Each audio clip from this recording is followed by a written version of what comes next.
and welcome. This is Min Qing, and today's presentation is about our color visualization tool, ColorViz, an interactive artwork color discovery tool through clustering and data visualization. Just like lines and texture, color itself constitutes a visual element in an artwork.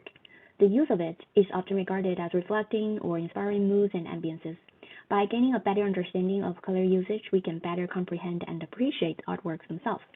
Also, artwork color usage varies from time to time and from culture to culture. So this is why we're introducing this tool and what we're trying to do, just to help a little bit to better appreciate artwork. This tool uses color quantization algorithms and clustering analysis to detect colors in an artwork and compress colors to extract dominant colors. It enables the user to specify the time period and the geographical regions of interest. It also can generate a sample artwork with the closest color usage to the colors that the user specifies for exploration purposes. Before we dive deep into the tool itself, I'd like to talk a little bit about the methodology behind it. In terms of dataset, we used two sets of data during the course of the project. We used the dataset provided by our sponsor budget collectors, considering this dataset has already been prepared and cleaned, and thus the information is considered credible to us.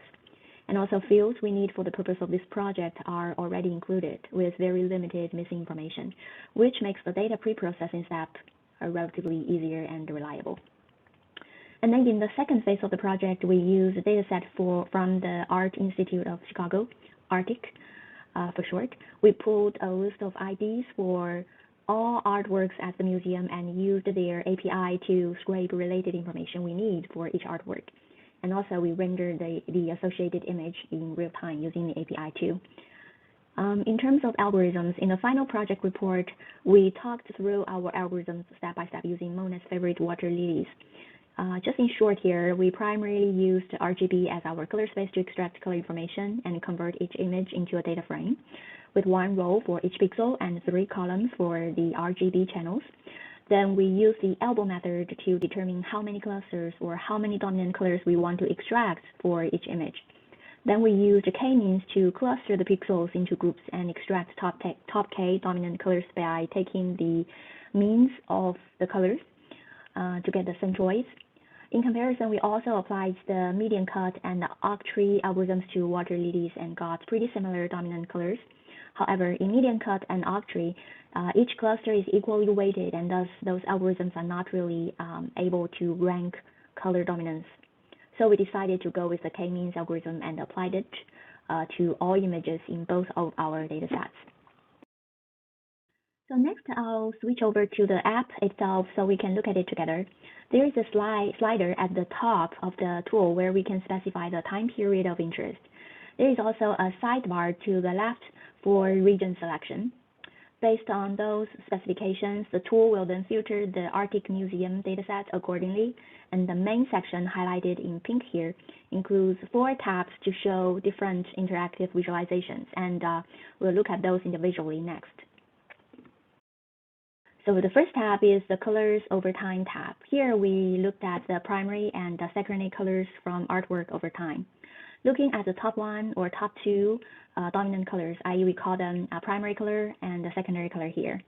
You can see that the dense clusters at the bottom with small hue values at the bottom indicates that those earthy colors have been the primary or secondary colors since a long time ago. However, starting from the 19th century, artworks started to incorporate more blues and purples and other bright colors, and with large hue values at the top of the chart. If we consider those dots with large hue values at the top as the outliers or the pioneers, I would say, they start to show up from different time in different regions. Based on the Arctic data, it started earlier in Europe than in North America, but looks like those are more, there are more pioneers or extreme outliers in North America than in Europe. We can also play with the number of clusters, and there are some interesting findings there too. So looking at the Europe, for example, if we start with separating the chromaticity diagram into 4 quarters, we got this. As we increase the number of clusters, the clustering for those dots with large hue values barely changed, but we have more kinds of earthy colors and more variety at the bottom of the chart if we change the cluster numbers there. is the second tab here in the main section. It is showing one more layer of detailed information. We can still see the previous mentioned shift in color choice, which is actually reflective of the changing times and the new ideas that modern artists are exploring. This can probably also be attributed to the introduction of synthetic pigments, which are cheaper and have a higher tint strength than traditional pigments, which also allows painters to explore a wider range of colors, including more shades of blue, for example. But in this view, you can actually click on each dot and see which artwork each dot is from. And also, an additional functionality is that if an artwork's work caught your attention, you can also use the little widget in the bottom right corner to highlight all artworks from this artist to see where he or she stands in terms of color usage. You can play with it and see if you can find artists who was more experimental or pioneering in using blues and violets than their peers.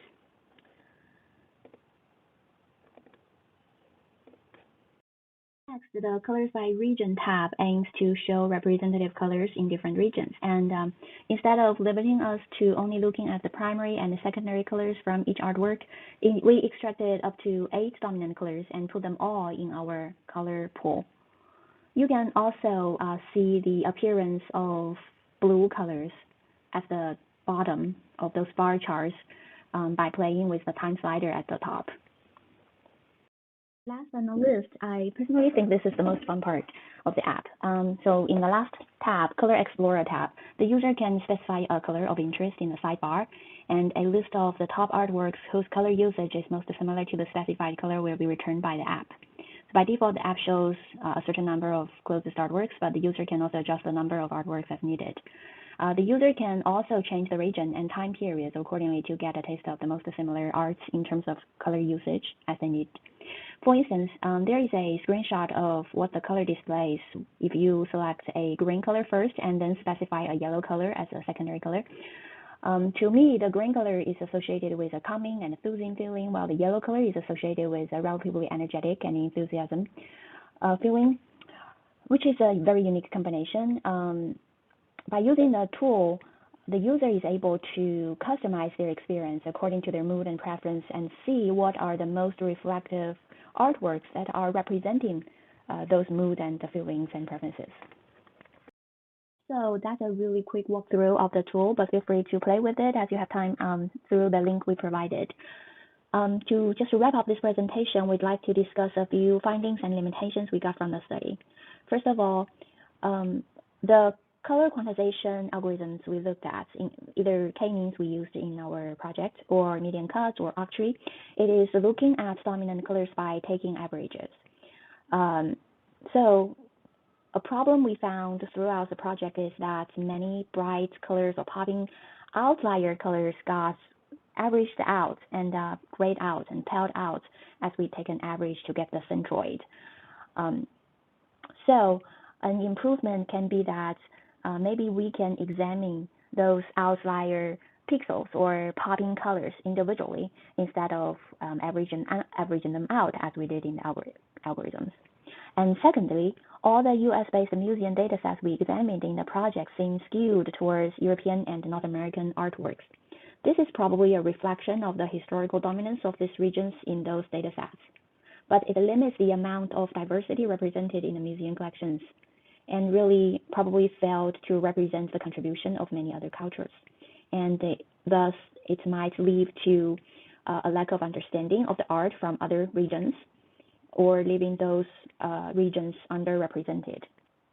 So an improvement in the future is probably we can take a look at museums located in other regions directly and see what we can do with data sets from their collections and whether we see any other interesting findings or conclusions there.